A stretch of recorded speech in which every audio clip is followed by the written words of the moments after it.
Let's talk follow-up flows. This one is how to turn more leads into clients. And it's almost like a I Spy with My Little Eye kind of series that we're going to go through over the next few episodes. The follow-up flows are something that I developed quite a while ago when I started working with coaches, consultants, and experts specifically, and they would have all of these leads. We would run all these beautiful funnels together, right? Like back in the day, I would run them too. There would be an SLO funnel, and we'd run this thing, and then it's like, oh, they didn't buy it. It's like, oh, okay. And they did nothing again. And then not only that, did they not even maximize the leads that they got for the SLO funnel? Because later in this series, I'm going to show you some of my second chance and my watcher and some of these other workflows that I tested for myself when I was running one of my workshops. I was actually astounded at how many people it actually worked. And I would love to share those with you. But this week is really all about having the system, a system, do some of the things that not only will you not do, but it's almost impossible to do because you can't get a hold of the information. That's the beauty of AI and AI helping you with automations. So I want to show you my two favorite lead to client workflows, or what I call follow-up flows. And the first is a 2-email workflow that delivers your lead magnet. So if you think about whether it's a lead magnet or whether it's something else, think about when you're sending an email out to your people, when you have an offer, are you able to pull the data from that and go, oh yes, this person looked at it from here and opened this email and ended up over here. First of all, if you've got those data silos, if you've been following me for a while from my farm days, we used to have these silos with different grain in them, right? And they were very dangerous for a number of reasons, the same kind of danger that you have in this business versus a farming business. And that is everything is separated out. So in this business, in the farming business, it was dangerous for other reasons, those silos. But if you've got this data in all these different silos, it's almost impossible to know who's going to convert into a client, who is your best lead to convert into a client. So we want to take a look at that. And then we want to segment out the ones that are. We want to put into a different workflow and tag them that they've taken a little bit different action. It's kind of like on the form when you ask for name and email and all of a sudden you start asking for phone number, a little bit more information. You know those clients are just a little bit more committed, or they're a different type of client because they're willing to give you a little bit more information. And those people, that information is gold for you, and it's imperative that you have it. So inside of my system, we have what we call these follow-up flows. And today I want to talk about the lead to client flows. So when you send out your lead magnet fulfillment workflow, right, you're going to say, hey, Bob, here's your freebie. So when they submit that form on your website or on your funnel, please, for the love of God, use a funnel, right? You want to make sure that it is the correct form. So we're going to drill down. We're going to grab that lead magnet form. We're on a test funnel, so we'll leave that for now. Then we're going to assign it. Then we're going to add that they have requested the lead magnet. They have requested it. Very important for you to hear what I'm saying. Then I want you to send them the first email. And I've got some templates for these as well, right? Let's pop those in. Your lead magnet is inside. So we've got that. And then what we have is the next, it looks like I've got the wrong workflow. Pardon me. Lead magnet workflow should have 2 emails in it. Well, maybe I brought in the wrong ones this morning when I was half asleep on a Monday. We want email number 1, and it's going to say, your lead magnet is inside, and go ahead and download it here. This button is a trigger link. You're going to see here it says trigger link, and that trigger link is the AI that is going to watch this email, and it's going to go, oh, this contact first name, we know who they are, has finally clicked on this.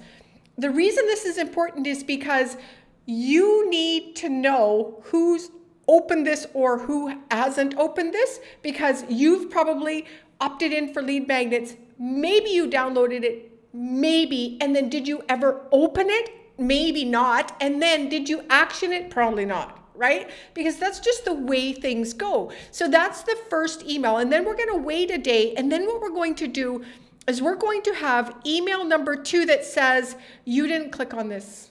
I know you didn't click on it. Perhaps your needs have changed. No problem. See you later. Because this isn't about who's got the biggest list. It's not Instagram 14,373 followers. I used to have those and no one engaged with it. They were nowhere near a follower. They were nowhere near it. They were just like a dead. They were dead. So that number doesn't mean anything. And in your contacts, that number does not mean anything. Not a thing. It's important that you understand that. So then, okay, these just go dead. These leads sit in a different place inside of your CRM, inside of High Level. That's what I demonstrate. You can filter them based on they have the lead magnet tag, but they don't have the next tag. And the next tag is that they have clicked on that trigger link. Inside of the system, it's going to say, oh, you've clicked on this trigger link. Fantastic. Now I'm going to give you a different tag. I'm going to remove you from the opt-in workflow because you clicked on it. And then I'm going to send an internal notification to someone that says this person has clicked on this. Please interact in social media. And then what you're going to do is you're going to send them different emails. You're going to speak to them differently. This is email number 1. They have clicked the trigger link.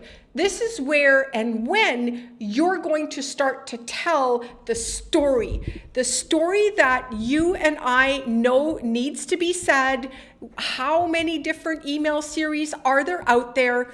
There are a number of them. There's a Seinfeld series, there's a soap opera sequence, there's a welcome series, there's all of these different series that you're then going to take that data from those people, because you're going to have tags. You're going to look for this tag and this tag, or you could just look for the trigger link tag, right? Then you're going to go to your lead scoring and you're going to see who it has opened the email. Oh, can you see where I'm going? If you take 5 minutes a day and you're running these campaigns to a lead magnet, etc., come into your system for 5 minutes a day and take a look. What are the stats on your lead magnet? Have they changed? Does something need to be changed? Next, come into your contacts and see who's downloaded today, who has clicked the trigger link today, and then interact with them appropriately. So the ones that did ask for the lead magnet but didn't click on it, go over to social media and talk to them. We are so scared to talk to anyone. If someone came to me for a lead magnet that I recently downloaded and said, do you have any questions about that lead magnet? Is there anything I can help you with? I would want that. Pardon me. I would really want to know that. I would love somebody to pop into my inbox. And then if I clicked on the trigger link, pardon me,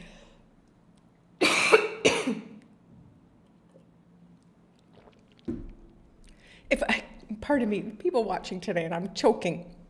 If they clicked on the trigger link, what I would do is I would jump over and I would say, you've clicked on this and I'm wondering if you've had a chance to open it.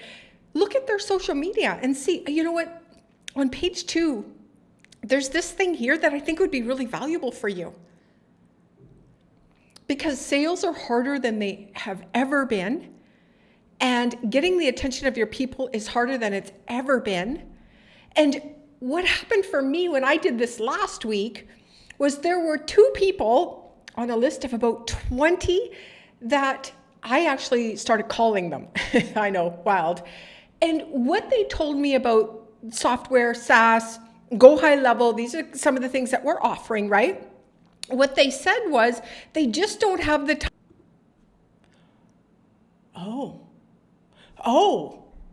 Oh, well, I know how to help them with that because I do it for them. Or what we could do is I know how to help them prepare. Okay, it's Q1. You want to put it in for Q1. Here are the steps that you can take. And when you're ready, reach out. What would harm me from putting something like that together for people? I now know what the objection is. I kind of knew. That makes sense to me. I've heard it before, but now I have it right from the horse's mouth. A lot of you, and I'm putting my own hand up, a lot of us don't have enough information from our people today to know how to truly help them. People are looking for what you offer, just like they're looking for what I offer. So if you have Go High Level and you have the lead magnet inside and you've got some lead scoring set up, some managed scoring set up, reach out if you want to know more about that. And then you set up these 2 workflows. If you want these workflows, hit me up. I'll drop them in for you, no charge. I've got this whole snapshot that you can have. And then we'll take it from there. And let's see what we can learn about your people. Let's see how we could help you convert a few more leads into a few more clients, because that sounds to me like a real big uptake on the other side. Yes, because an SLO funnel is, there's another offer on the back. Yes, if you're running those types of funnels, if you're running a lead funnel, there's a bigger offer on the back. Let's go talk to them about that. Let's go make some more money. We're running right into Q4. Q4. Oh my gosh, Q4. I'll be back tomorrow with the Watcher series, one of my favorites. See you there.